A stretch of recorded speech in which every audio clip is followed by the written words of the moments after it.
moment où tu nous permets de venir devant ton trône. Seigneur, c'est humblement que nous rabaissons nos cœurs au-devant de toi cet après-midi. Nous avons laissé nos logis et nous sommes venus devant ta présence. Oh, le roi de rois, l'alpha, l'oméga, le commencement et la fin de toutes les choses, le créateur de l'univers. Nous venons nous humilier au-devant de toi. Nous reconnaissons que nous sommes des pécheurs. Oui, c'est pour nous que tu as coulé ton sang à la croix. Tu as dit, venez à moi, vous qui êtes fatigués, et je vous donnerai du repos. Tu as dit, déchargez-vous de vos fardeaux. Et c'est pour cela que nous venons cet après-midi, Seigneur, nous décharger de tous les fardeaux qui pèsent trop lourd sur nos dos, qui nous donnent des bosses comme des bossus. Et nous venons les mettre à tes pieds cet après-midi. Nous venons tout te donner. Oh Seigneur, nous abandonnons tout entre tes mains, Seigneur. Prends nos fardeaux, prends nos péchés, prends nos iniquités, prends nos abominations, prends nos souffrances, prends tout, Seigneur, nous les abandonnons entre tes mains et donne-nous ta paix, donne-nous ton repos, donne-nous ta liberté, ta guérison, la santé cet après-midi. Alléluia. Nous abandonnons ce qui ne vient pas de toi en nous. Nous te les donnons, Seigneur, cet après-midi. Prends-les, pensons ce que tu veux, car nous n'en voulons plus trop lourd pour nous. Nous voulons que toi, tu nous donnes ce qui vient de toi, Seigneur. Oui, nous voulons de toi. Cet après-midi, change nos vies, guéris nos cœurs, délivre-nous, transforme-nous. Seigneur, délivre-nous cet après-midi, car nous sommes là pour toi. Jésus de Nazareth. Alléluia. Merci, Papa.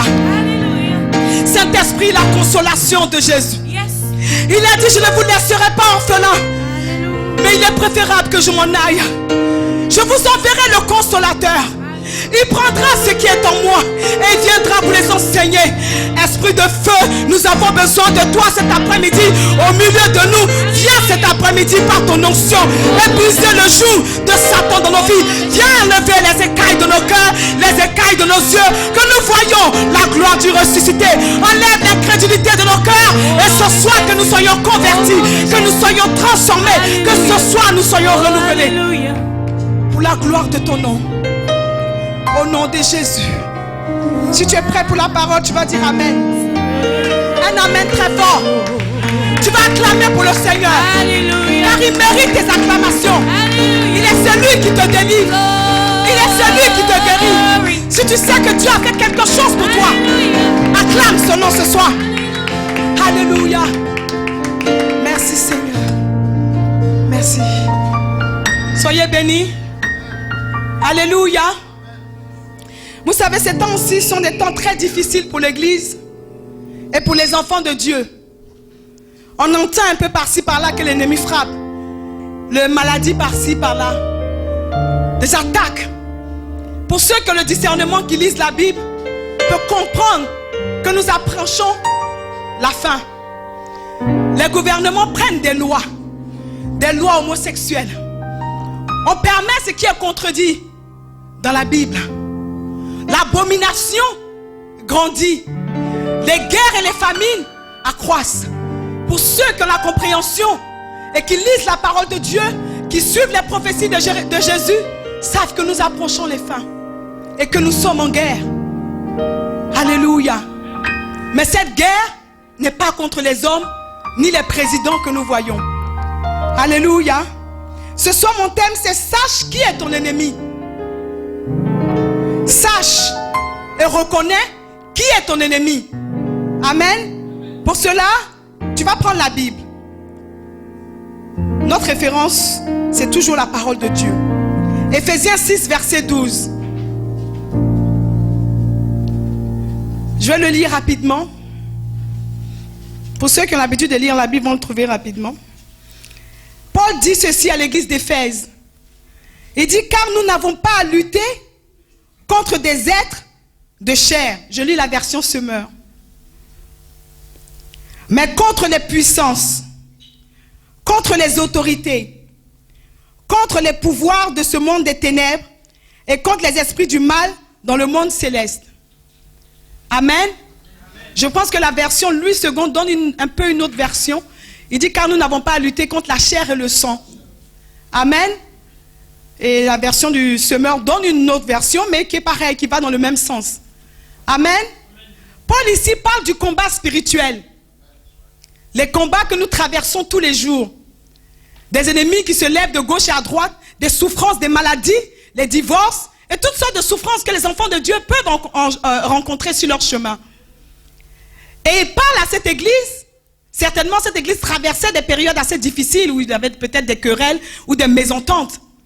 Mais il leur dit que le combat que vous menez n'est pas contre l'homme. Ce n'est pas un combat que tu mènes contre la chair. Mais il précise que nous combattons contre des esprits. Les esprits qui sont cachés derrière ces personnes qui peuvent se lever contre nous. Ce sont ces esprits-là que nous avons affaire. Nous avons affaire aux esprits impurs, aux dominations, aux autorités. Et ce sont ces esprits-là qui détruisent, qui ont pour mission de détruire. Alléluia. Et pour cela, nous allons voir une histoire dans l'Ancien Testament d'un prophète qui s'appelle Élie, dans 1 King, 1 roi, chapitre 19. Je vais lire rapidement, c'est un peu long. On nous dit, Akab raconta à la reine Jézabel tout ce que avait fait Élie et comment il avait fait périr par l'épée tous les prophètes de Baal. Alors Jézabel envoya un messager à Élie pour lui dire que les dieux me punissent très sévèrement si demain à la même heure je ne te fais pas subir le sort que tu as infligé à chacun de ces prophètes. Élie prit peur et s'enfuit pour sauver sa vie. Il se rendit d'abord à Beer-Sheba, dans le territoire de Juda, où il laissa son jeune serviteur. Puis, il s'enfonça dans le désert. Après avoir marché toute une journée, il s'assit à l'ombre d'un genêt isolé et demanda la mort. « C'en est trop, dit-il. Maintenant, Éternel, prends-moi, prends ma vie, car je ne vaux pas mieux que mes ancêtres. » Il se coucha et s'endormit sous le genêt. Soudain, un ange le toucha et lui dit, « Lève-toi et mange. » Il regarda, aperçut près de sa tête un de ces gâteaux que l'on cuit sur des pierres chauffées et une cruche pleine d'eau. Il mangea et but, puis se recoucha. L'ange de l'Éternel revint une seconde fois, le toucha et dit, « Lève-toi, mange, car autrement le chemin serait trop long pour toi. » Il se leva, mangea et but, puis fortifié par cette nourriture, il marcha 40 jours et 40 nuits jusqu'à la montagne de Dieu à Horeb. Amen. On nous parle ici d'un homme d'un prophète, qui s'appelle Élie. Et quand on lit le chapitre 18, on voit comment il a pu renverser plus de 400 prophètes de Baal, à lui tout seul, avec Dieu bien sûr. Amen. Et ces prophètes-là étaient dans Israël et profanaient. Parce que cette femme dont on parle, je vais vous raconter tout à l'heure l'histoire de Jézabel, ces prophètes étaient très puissants. Et juste une seule personne, Élie, les a défiés et a vaincu plus de 400 prophètes. Alors le mari de Jézabel, Akab, a appris et est allé raconter à sa femme. Et elle, prise de colère, s'est levée et a menacé Élie. Imaginez un homme qui a vaincu plus de 400 prophètes et qui fuit devant une seule femme, Jézabel. C'est trop fort, n'est-ce pas? C'est ce qui nous arrive souvent, n'est-ce pas? On fuit devant les situations, n'est-ce pas? C'est ça. Il y a des moments comme ça. Hein? On n'est pas des super-héros. Alléluia. Et il s'est mis en fuite. Élie, le sacrificateur, le puissant prophète, qui a défié plus de 400 prophètes, lui a dit, mais envoyez vos dieux, mettez-les et invoquez si vous voulez. Et il a appelé le feu de Dieu. Le feu de Dieu a vaincu, a consumé tous ces prophètes. Le même Élie se met à fuir devant une femme toute simple, Jézabel. Il se met à courir et il crie, Seigneur, j'en ai marre, prends ma vie, j'en peux plus. Ma vie n'est pas mieux, je ne suis pas mieux que les ancêtres. Alors Seigneur, prends-moi. Et il s'endort. Dieu envoie un ange. Hey. On a vu comme on dit, lève-toi, zouzou. Prends du pain, qui est la parole de Dieu, et mange. Parce que dans les épreuves que tu traverses, tu as besoin de la parole de Dieu pour te réconforter. Lorsqu'il a fini de manger, il s'est encore endormi. L'ange de Dieu l'a encore réveillé. Lève-toi et mange. Parce que tu as besoin de force. Le chemin est encore long. Souvent, lorsque nous rencontrons des épreuves, on pense que c'est fini. C'est-à-dire que c'est ta dernière étape. Tu n'as plus d'espoir. Il n'y a plus rien pour toi. Il n'y a plus rien qui arrive derrière. Le Seigneur dit, mange la parole de Dieu. Fortifie-toi. Parce que le chemin est encore trop loin. Tu n'as pas encore fini de combattre. Ne t'arrête pas au premier combat. Continue. La Bible dit qu'il a marché pendant 40 jours, 40 nuits jusqu'au mont Horeb. Il était isolé dans le désert. Parce que souvent, quand les problèmes arrivent, il faut t'isoler. Dieu t'isole pour le chercher. Parce qu'à cet endroit où Élie est parti, c'était pour prier. Pour se prendre encore plus de force, pour revenir. La Bible dit que quand il est revenu, il a maudit Akab et il a maudit Jézabel. Jézabel n'est pas morte de son vivant. Elle est morte au temps du prophète, comment il s'appelle, Elisha. Élisée, qui a succédé à Élie. Amen. Mais la malédiction a eu effet.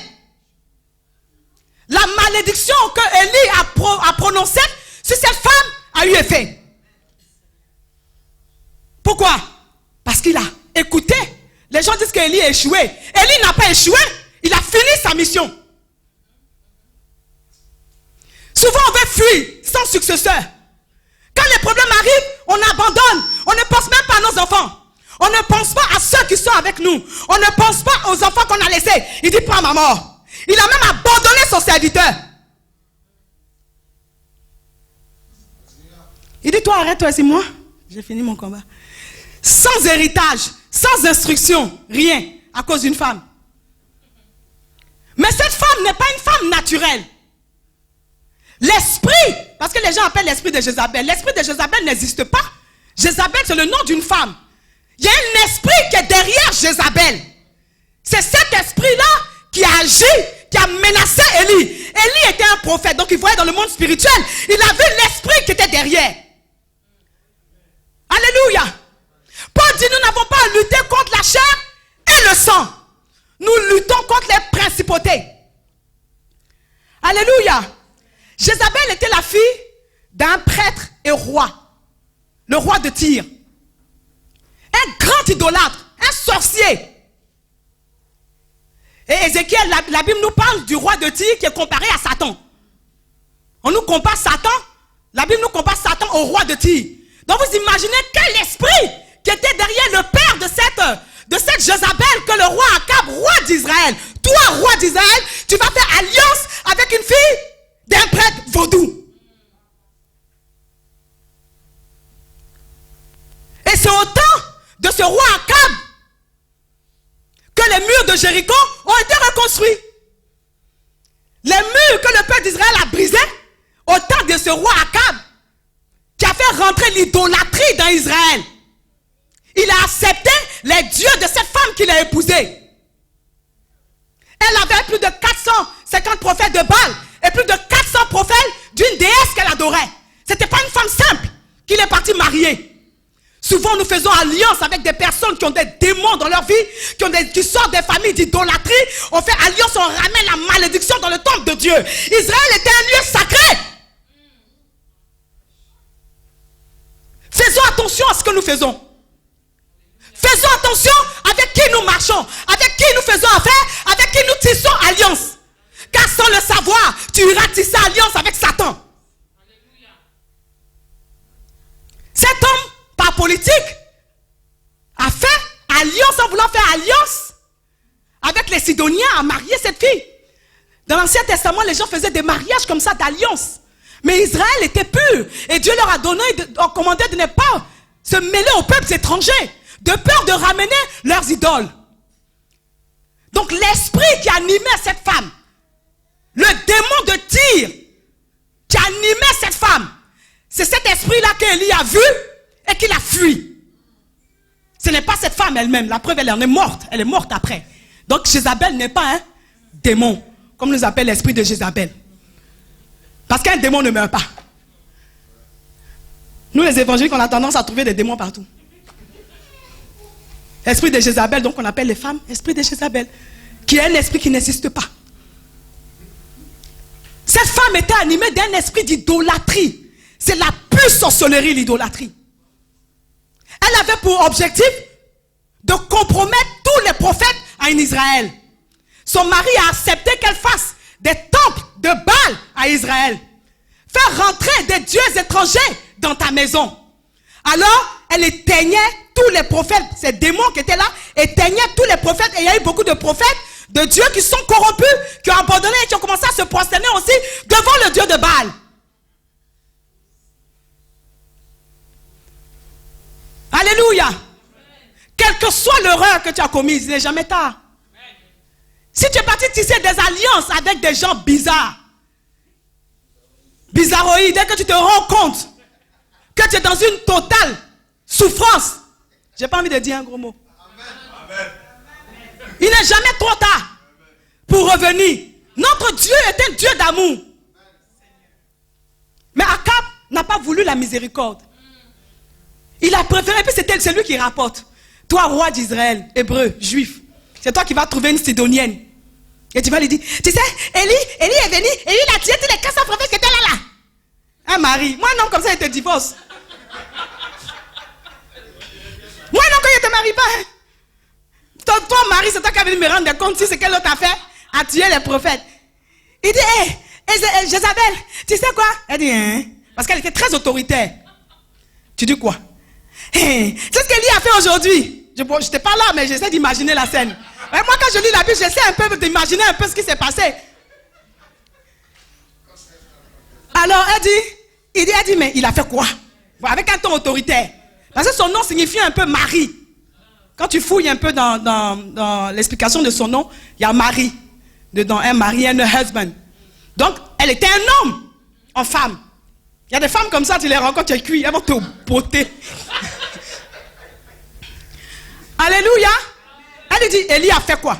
Élie est venu et puis, je ne sais pas ce qu'il a fait. À un moment, il a appelé les feux. Et puis les feux disaient, puis tes prophètes sont morts.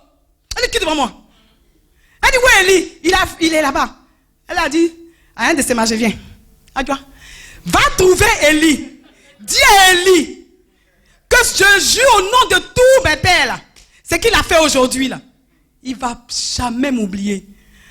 Mais les messagers étaient accompagnés de démons. Donc quand ils sont venus, ils ont transmis un message. Et les démons ont soufflé dans les oreilles d'Élie. Quand il a entendu le son de la voix de Jézabel, avec une voix très autoritaire et les démons qui étaient derrière. Élie n'a pas cherché Dieu, hein. Il a plutôt cherché à fuir. Il a préféré, il a fait l'option de la fuite. Il s'est mis à crier. Oh mort! Un cas de la cour commençait à crier. Il va me tuer! Je ne vais plus te servir, Seigneur. Moi, je ne suis pas juif, je ne peux pas crier en hébreu. Je ne peux que crier dans la langue de mon père. Je ne veux plus te servir, je ne veux plus te suivre, Seigneur, je vais tout abandonner. On m'a dit non. Lève-toi, mange. Parce que c'est toi que Dieu veut. Parce qu'il y a des combats, il n'y a que toi qui peux les mener. Dieu a vu tous les prophètes qui étaient là et il a trouvé que tu es la seule personne qui peut mener ce combat pour délivrer ton église. Tu es la seule personne qui peut mener ce combat pour délivrer ta famille. Mais dans les familles, il y a des autorités qui sont là. Merci. Dans chaque famille, il y a des autorités. Le roi de Tyr était une autorité qui régnait au-dessus du père de Jézabel. Donc il faisait toutes les idolâtries, toutes les sorcelleries et toutes les méchancetés. Mais derrière, c'était Satan qui était là. Donc dans les villes, il y a des princes, il y a des principautés quand tu arrives dans un endroit. Et en dessous d'eux, il y a des dominations qui règnent dans les villes. C'est pour ça que vous voyez Acné, c'est le crime. Il y a des quartiers, c'est les crimes, c'est des dominations qui sont là. Et derrière chaque maire, ce sont des autorités. Et c'est ce qui pousse les gens à prendre des décisions, homosexualité. Et toutes ces lois, ce sont des autorités qui sont derrière eux. On nous parle du roi de Tyr. Mais en réalité, c'est un démon qui est derrière, qui prend les décisions, qui souffle les décisions pour lui. Pourquoi? Parce que Dieu ne lui parle pas. Dieu n'est pas avec lui. Donc il est une porte ouverte à Satan. Donc tu nais dans la famille. Et puis, tu arrives, et puis il y a une autorité qui est là qui dit, il y a une petite fille qui vient de naître là. Elle veut prendre, parce qu'ils sont jaloux. Ils sont très très jaloux. Parce que comme ils sont sorciers, ils règnent dans les familles. Toi, si tu viens pour une mission, tu viens prendre leur place. Donc, il faut te tuer. Donc, ce qui se passe dans ton enfance, s'ils n'ont pas réussi à te tuer, ils vont chercher à te mettre dans les crimes. C'est pour ça que vous voyez des enfants délinquants. Ne les jugez pas. Les enfants sont sous oppression. Une femme qui naît dans la famille, à travers elle, Dieu va utiliser pour faire entrer le mariage. C'est elle qui tourne tous les gars du quartier. Les Didier, les Drogba et puis tout ça.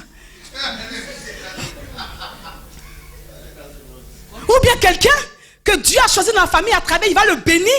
Pour pouvoir bénir la famille. C'est lui qui prend son argent, il dilapide seulement aux femmes. Il a plein de femmes dans tous les quartiers. Et il dilapide, ou bien il ne s'en sort pas. Parce que les sorciers sont après lui. Il attaque au maximum. Toi, tu ne vas pas t'en sortir. Oppression sur oppression. Toi, pas possible. Tu ne t'en sortiras pas.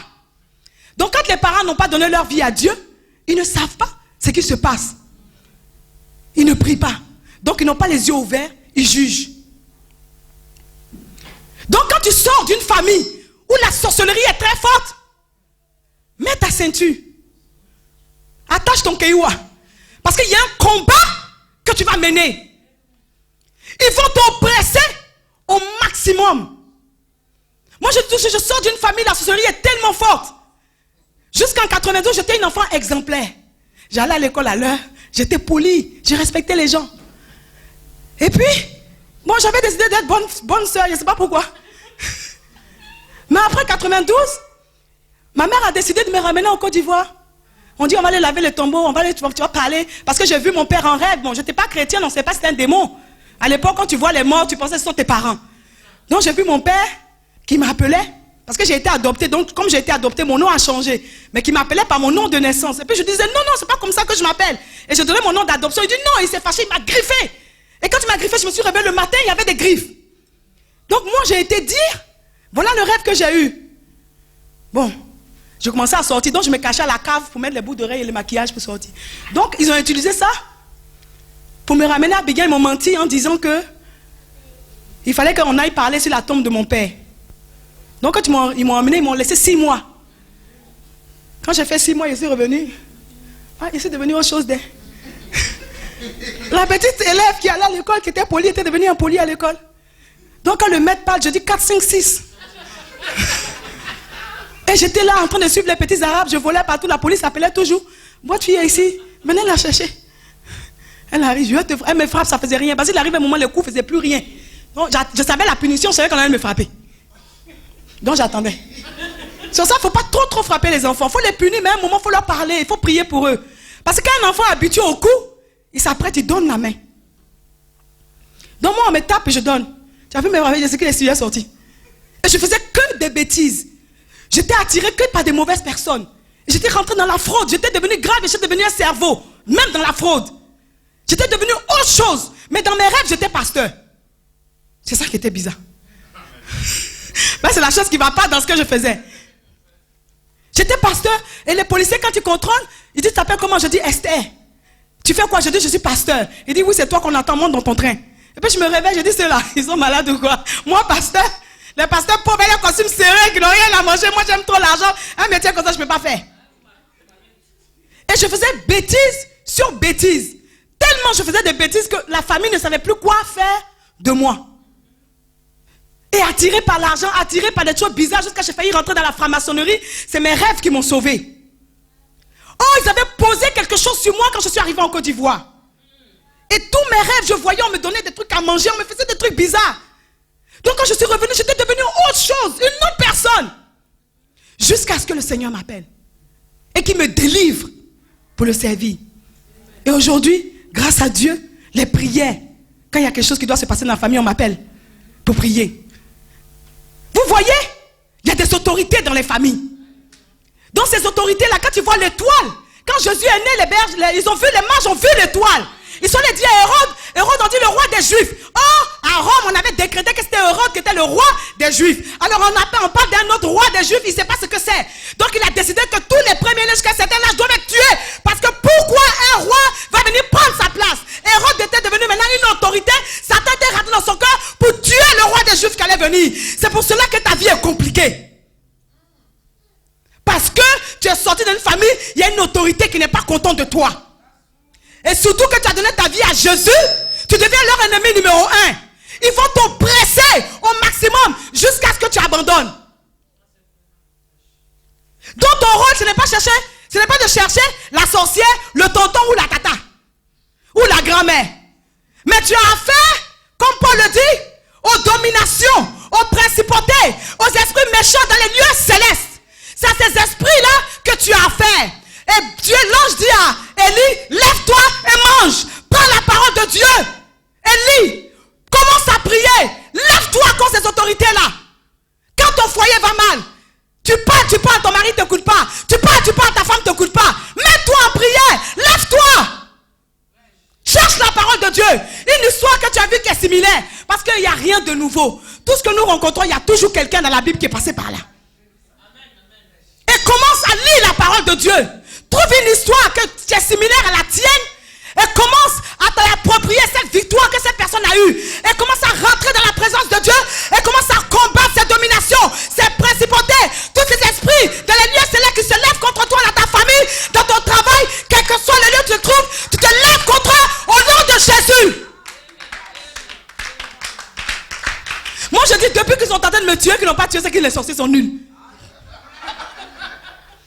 Je suis partie à Abidjan, je suis revenue. J'ai commencé à avoir des migraines. Je marche et puis je sens que mon corps quitte. Je dis aux gens, j'ai l'impression que mon corps entre, mon âme quitte. Et les gens prenaient ça en rigolo. Comme j'aime faire la comédie, c'est ça aussi, c'est pas bon. Parce qu'à force de faire là, on ne sait pas quand est-ce que tu es sérieuse. Donc je change au nom de Jésus. Alléluia. Et j'étais couchée dans ma chambre. Et bizarrement, Dieu merci, mon fils a dormi avec moi. Non, j'ai dormi au salon. J'aime dormir au salon, je ne sais pas pourquoi. Et les gens qui aiment dormir au salon, ils ont trop hébergé. Moi, j'ai une grande maison. Mais je suis toujours dans le canapé. Alléluia. Et mon fils est venu dormir avec moi. Vers 2h du matin, je sentis une présence négative dans la maison. Au moment où j'ouvre les yeux, on a serré mon cou. Il serrait mon cou. Et j'ai réveillé mon fils, bébé, maman, en train de... Bébé, maman. Donc je lui ai dit, va prendre le téléphone. Et il a rampé, allé chercher le téléphone, il me l'a ramené. Et j'ai appelé ma fille qui est là. J'ai dit, venez. Donc je l'entendais parler en langue, que je suis arrivé, je vomissais. J'ai vomi de partout, j'étais en train de mourir. Parce que quand je suis partie, que le Seigneur m'a appelé, je suis partie à Abidjan. Quand je suis partie, la femme qui voulait me faire ce truc m'a dit, ah, c'est moi qui ai fait, tu es venu, j'ai prié, tu es venu. Oh, tu es sorcière, tu m'as attiré. Elle m'a demandé, tu fais quoi? On dit, tu es devenu pasteur. Je dis, je suis pasteur. Je me suis bien arrêté devant elle. Pour lui dire, je suis pasteur. Elle a dit, tu n'as rien vu, tu es pasteur. Dans la famille, là, tu as déjà bien pasteur. C'est toi. Ok. Donc quand je suis revenue, ils ont dit, il faut mettre fin. Parce qu'on a tout fait. Dieu l'a quand même maintenu. Donc il faut prendre maintenant sa vie pour ne pas qu'elle le serve. Parce qu'elle détruit les œuvres que je fais. Et Dieu merci, son mari a pu venir. C'était en 2011. Il est venu, ils m'ont emmené. J'étais paralysée. Et je me suis retrouvée aux urgences. Et je criais, mon corps quitte. On appelait mon âme, ils voulaient me tuer. Et ils ont pris ça à la rigolade que le médecin me dit que c'est parce que j'ai trop mangé les Big Mac. Comme j'aime McDo. Mais le Seigneur m'a délivré, j'étais totalement paralysée, je ne marchais pas. Quand je suis sortie de là, j'ai dit, ils ont tout essayé. Dieu m'a sauvé. Ils ont tenté de me tuer, ils ne m'ont pas pris. Les sorciers ne sont pas plus forts que le Jésus que nous prions. Pourquoi avoir peur d'eux? Quel que soit ce qu'ils veulent te faire subir, tu as la parole de Dieu avec toi. Et tu as la prière qui est une force puissante entre tes mains. De quoi as-tu peur? Le même Dieu qui a créé le ciel et la terre, qu'est-ce qu'il ne peut pas faire? Le même Dieu qui a envoyé son fils mourir à la croix et reçu le 3e jour, Jésus est sorti du tombeau, qu'est-ce qu'il ne peut pas faire? Ce même Dieu qui a ressuscité Lazare, qu'est-ce qu'il ne peut pas faire? Dieu qui a guéri des aveugles, qu'est-ce qu'il ne peut pas faire? Il n'y a rien qui est impossible. Jésus est le même hier, aujourd'hui, éternellement. Même si ton foyer va mal, que ton mari a décidé de divorcer, jusqu'au jour du tribunal, tu pries. Il va refuser, il va faire demi-tour. Les souffrances nous arrivent et on va à l'échec parce qu'on le permet. Parce que nous ne savons pas la force que nous avons en Jésus. Et quand tu ne connais pas la force que tu as en Jésus, c'est pour cela que Satan arrive à te détruire.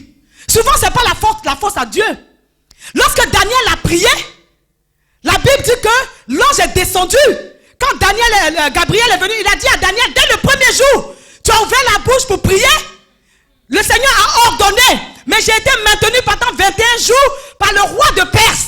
Il a fallu l'intervention de Michael pour que je descende te délivrer ce message. Donc des fois, il y a des oppositions. Il y a des forteresses qui se lèvent contre nos vies. Et tu pries, tu ne vois rien. Tu penses que Dieu n'agit pas et tu abandonnes. Alors que Dieu a relâché un ange pour venir te bénir. Mais comme les chrétiens, se découragent trop vite. Ils ne jeûnent pas. Moi, ils foutent tout le matin, foutent tout le midi, foutent tout le soir. Pour les bêter. Ou pour les je ne sais pas qui mange tout. Non, moi j'ai checké.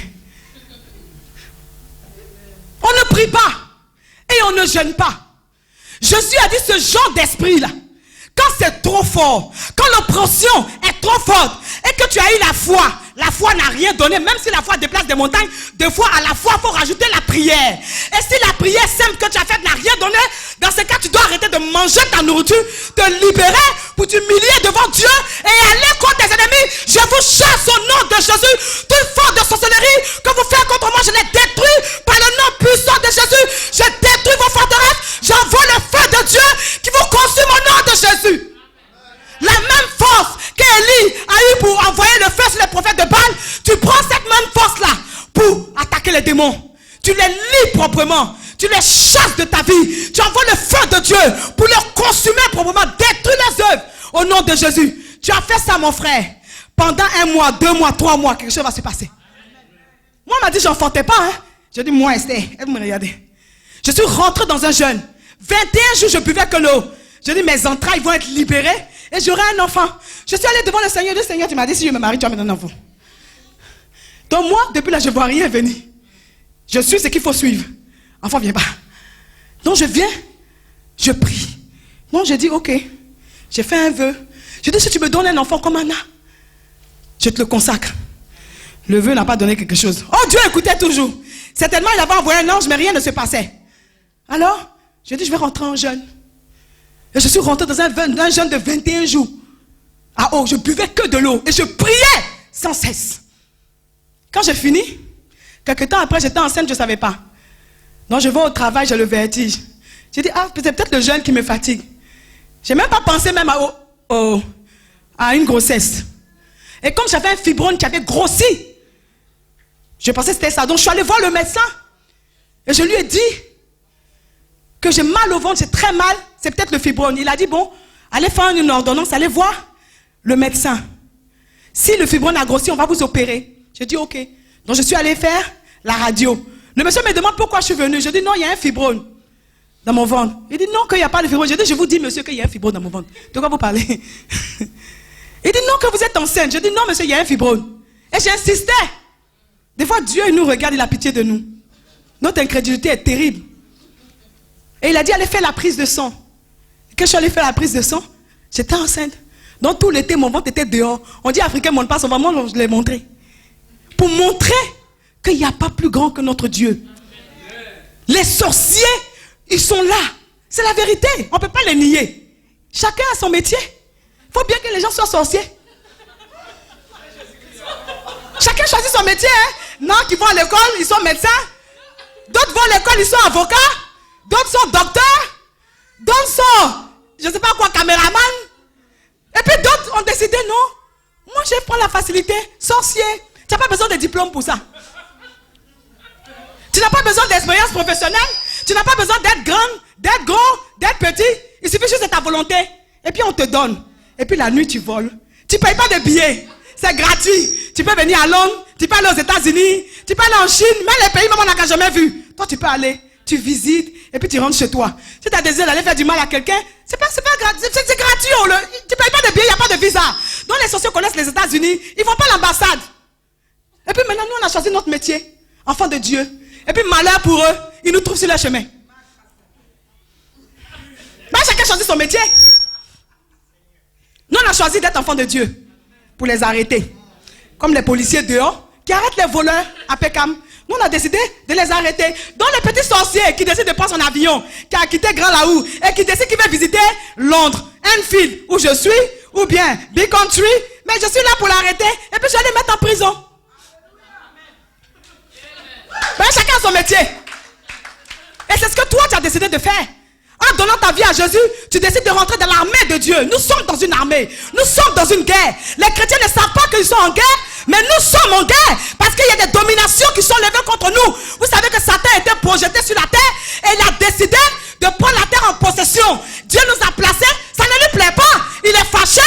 Donc la Bible dit qu'il s'est levé en guerre contre ceux qui gardent le commandement de Dieu et qui portent le nom de Jésus. Si tu ne sais pas que tu es en guerre, mon frère, réveille-toi aujourd'hui. On ne fuit pas devant Satan. On ne fuit pas devant les problèmes. Élie a fui. Mais Dieu est amour. Des fois on fuit et puis nous, le Seigneur nous prend comme ça, dit, reviens dans son amour. Et il est parti à Horeb. Il a rencontré Dieu. Et il est revenu fortifié. Quand il est revenu, il a suivi les instructions du Seigneur. Il a pris Élisée. Il a formé Élisée. Parce que le Seigneur lui a dit, va oindre Élisée pour qu'il te remplace. Donc il a formé Élisée. Élisée a pris sa place et le Seigneur lui a donné la double portion de l'onction qu'Élie avait. Donc Élie n'a pas échoué à sa mission. Il était fatigué, il a fini. Donc il faut que tu arrives au bout de ta mission. L'œuvre pour laquelle tu es venu sur la terre, il faut que tu arrives au bout de cette mission. Le Seigneur ne t'a pas amené sur terre pour rien. Tu n'es pas venu pour regarder, comment on dit ça, Buckingham ou Buckingham, je ne sais pas comment on dit. Buckingham Palace. Tu n'es pas venu à Londres pour regarder ça. Tu es venu pour quelque chose de bien précis. Il faut que tu obtiennes ce pourquoi tu es là et que tu t'en sortes et que tu sois une source de bénédiction pour ceux qui sont restés là-bas. Quand tu viens dans la maison de Dieu, Dieu t'appelle pour une mission bien précise. Il faut que tu atteignes cette mission et que tu finisses ta mission et que tu y ailles devant le Seigneur pour dire j'ai fini, mais voilà ton serviteur. Et qu'il te dise oh viens mon fils à ma droite, mon bon serviteur. Mais que tu ne échoues pas à la mission et que tu retournes devant Dieu, il te dit que c'est tu as fait. Je ne sais pas où. Il s'est parti à Londres, j'ai tourné jusqu'à... Il était fatigué, il s'est rentré à Abidjan. Il s'est parti à Abidjan, il s'est mort, il allait m'enterrer à Gagnoa. Dieu va te dire, donc c'est tout ça là, tu es venu faire sur la terre. Je ne sais même pas pourquoi je t'ai emmené. Des fois Dieu regrette. Il y a certaines personnes, Dieu ne sait même pas pourquoi il les a placées. Il y a une soeur qui est venue me voir, il y a l'esprit de mort qui la suit partout. Il a dit, bon, dis à Dieu, mais pourquoi tu veux que Dieu te donne la vie? Quelle est la raison pour laquelle tu veux que Dieu te donne la vie? Parce qu'il te dit, viens le servir. Tu es là, tu viens quand tu veux. Tu te promets jusqu'à quel esprit de mort, maintenant viens sur toi. Tu viens me voir. Dieu dit, bon, quelle est la raison pour laquelle tu veux qu'il te donne la vie? Donc il faut répondre. Et puis il va te donner. Tu n'as rien de bon à dire. Il faut partir. Ça fait quoi? Tu vas aller devant Dieu. Ah non, je veux vivre, je veux le servir. Vous savez les Français. Je veux vivre, je veux le servir.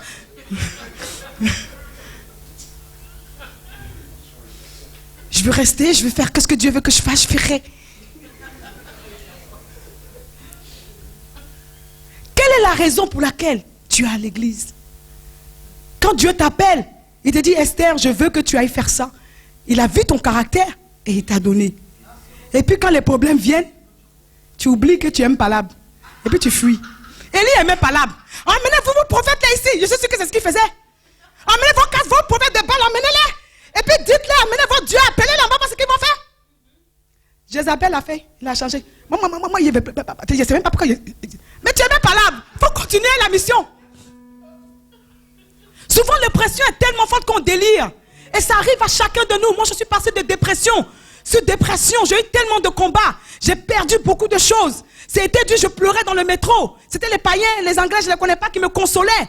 Il y a des moments comme ça. Mais malgré ça, il ne faut jamais abandonner la main de Dieu. Quel que soit le problème que tu traverses, n'est pas dans ta tête que tu vas abandonner. Tu es un vainqueur, un guerrier. Est-ce que lorsque l'État, les Américains vont en Afghanistan, il y a plein de soldats qui meurent, est-ce qu'ils abandonnent la guerre? Ils continuent parce qu'ils savent ce qu'ils cherchent là-bas. Tu combats même si tu as cassé un pied. Tu combats ton combat. Tu continues en sautant. Si le deuxième pied est cassé, tu rampes. Si on a coupé un bras, tu continues de ramper. S'il a coupé l'autre bras, tu continues. Ils ont coupé ta bouche là pour parler. Rien ne peut t'empêcher. Et si tu deviens muet, tu peux parler en langue dans ton cœur. Le Seigneur est là pour te donner la victoire. Il ne faut jamais abandonner, même si tu dois passer par l'humiliation. Élie est passé par l'humiliation. Jésus est passé par l'humiliation. Qui n'est pas passé par l'humiliation? Des fois l'humiliation, on veut fuir, on veut abandonner parce que tu passes et les gens se moquent de toi. Mais laisse-les se moquer de toi. Même ton Seigneur Seigneur Jésus. Les gens se sont moqués de lui. Pourquoi toi, comme ça, on ne peut pas se moquer de toi? Permets un peu aux gens de se moquer de toi. Permets un peu de souffrir dans ta chair pour comprendre que tu es un Dieu qui est puissant. Si tu ne traverses pas de souffrance, comment connaîtras-tu la puissance de ton Dieu? Si tu ne connais pas l'humiliation, comment tu peux reconnaître que ton Dieu t'a élevé? Si l'ennemi n'attaque pas tes finances, comment tu peux reconnaître que Dieu a opéré un miracle dans ta vie? Si les sorciers ne s'asseyent pas sur tes papiers à l'immigration, comment tu ne peux pas reconnaître que Dieu a délivré? On aime trop la facilité. L'heure n'est plus la facilité. Que l'église se lève et qu'elle fasse son travail. Quels que soient les fidèles. Même si on est deux, on va se lever, on va prier. Même si on est deux, on va aller dans la rue, on va évangéliser. Même si on est deux, on va continuer de prier. S'il y a des péchés en nous, nous allons nous repentir et allons nous repositionner. Parce que c'est de ça qu'il s'agit. Jésus n'a pas abandonné. Et les gens se sont moqués de lui. Il passait d'un roi. On le met en slip avec un petit truc sur la tête. Notre roi, notre Seigneur. On le met sur la croix. On déchire ses habits. On voit sa nudité. Jésus a souffert. Malgré cela, il était à la croix. Les deux voleurs étaient là. Il a continué de prêcher. Il y a un qui se moquait de lui. L'autre a dit, Seigneur, je sais que tu es le roi. S'il est possible que j'aille te retrouver là où tu es. Il dit à l'instant même, tu es avec moi. Jésus n'a pas abandonné. Il n'a pas dit, mais les clous sont là. Lui, il m'a dit quoi, ce voleur là? Tu as volé, mais va en enfer. Non, il a continué de prêcher l'amour. Même dans la souffrance. Continue de donner l'amour aux gens. La haine ne sert à rien. Donne l'amour à ceux qui te font souffrir. Prie pour eux quand ils sont possédés. Il n'y a qu'un possédé pour te faire du mal. Pas dans son état normal, comment il peut te faire du mal? Parce qu'il est possédé par le même esprit qui était en Jézabel. Il veut te nuire parce qu'il est possédé. Si les gens veulent te nuire, toi prie ton Dieu. N'abandonne jamais. Nous sommes des guerriers. Un guerrier n'abandonne pas. Moi j'aime les Américains, c'est pour ça que je vais aller vivre aux États-Unis. Ils sont fiers de leur pays. On les trouve orgueilleux, mais ils sont fiers. Les Américains sont prêts à aller se battre pour leur pays. Est-ce que nous sommes prêts à aller nous battre, mourir comme ça pour Jésus? Pierre a été crucifié, renversé. Aujourd'hui seulement parce que tu as un peu de problème. Yeah. On va acheter des tétines pour donner maintenant à certaines personnes. Quand tu prends donc tétines.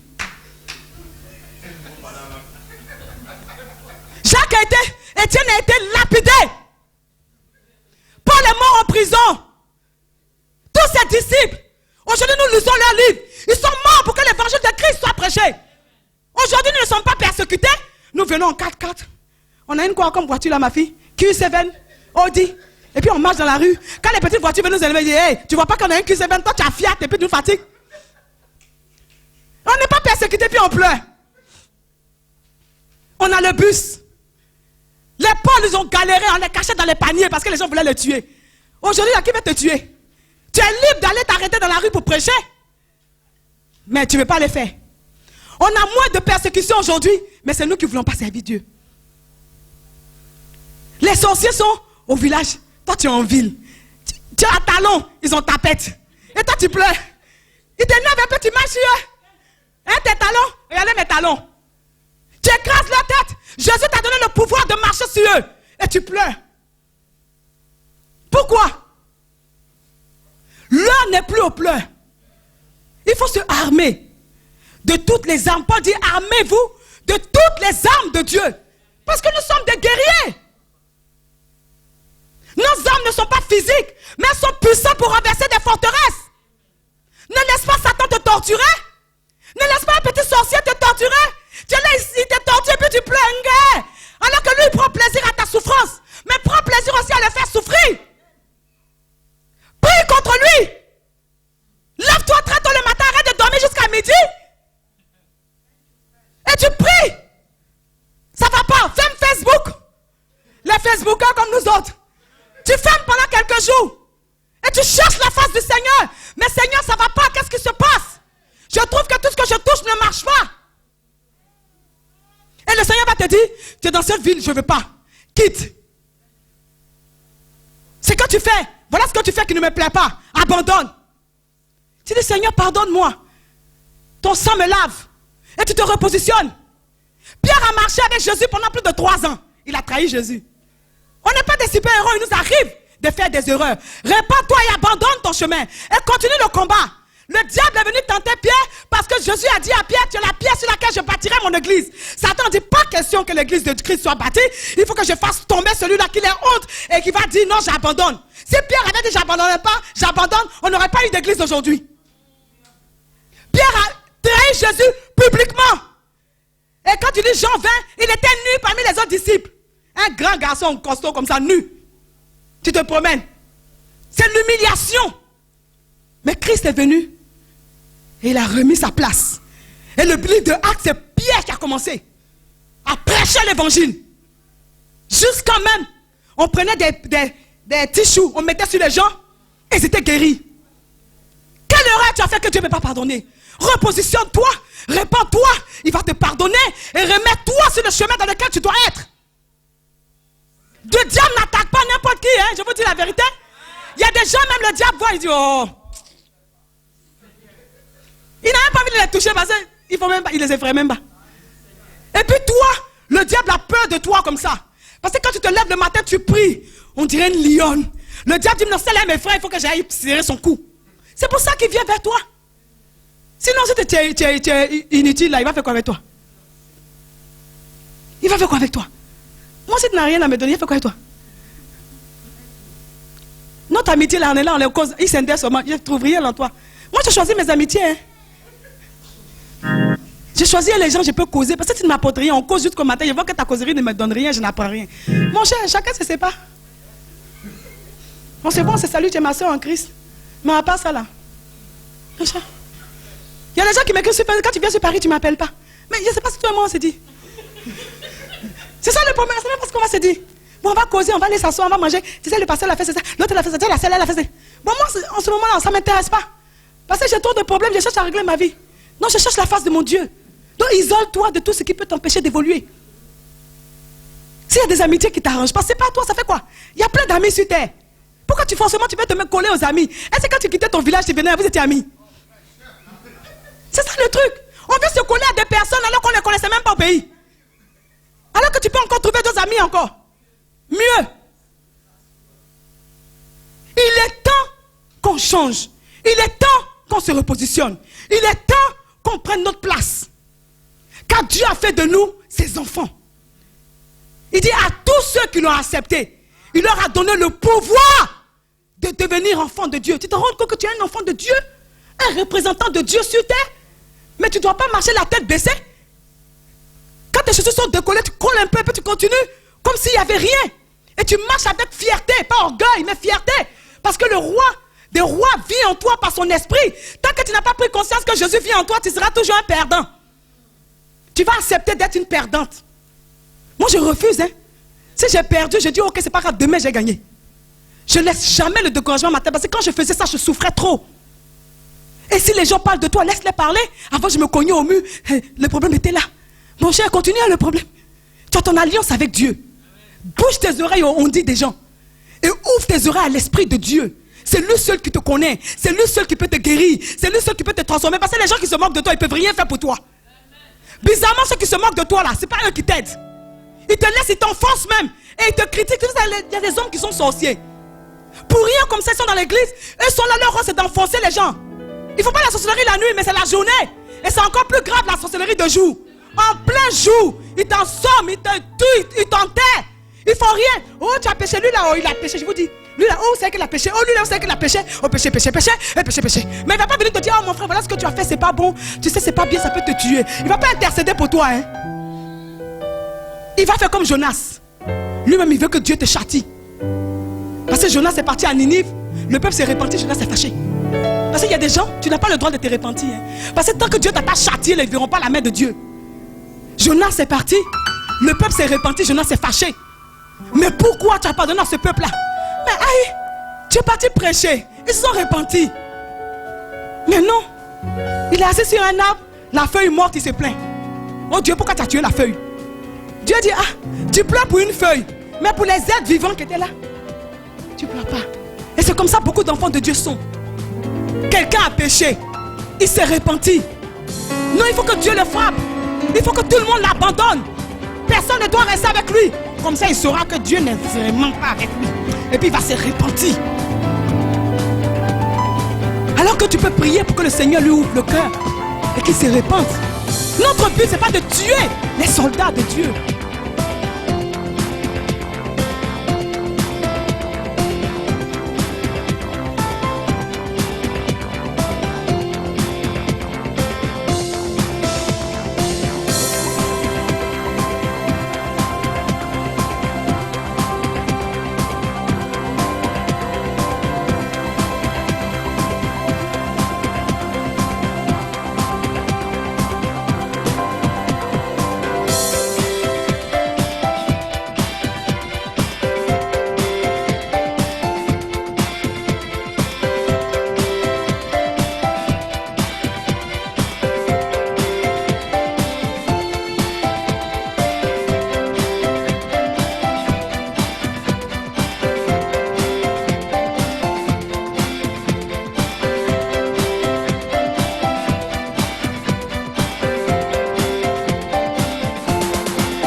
Alléluia. Ta vie ne doit pas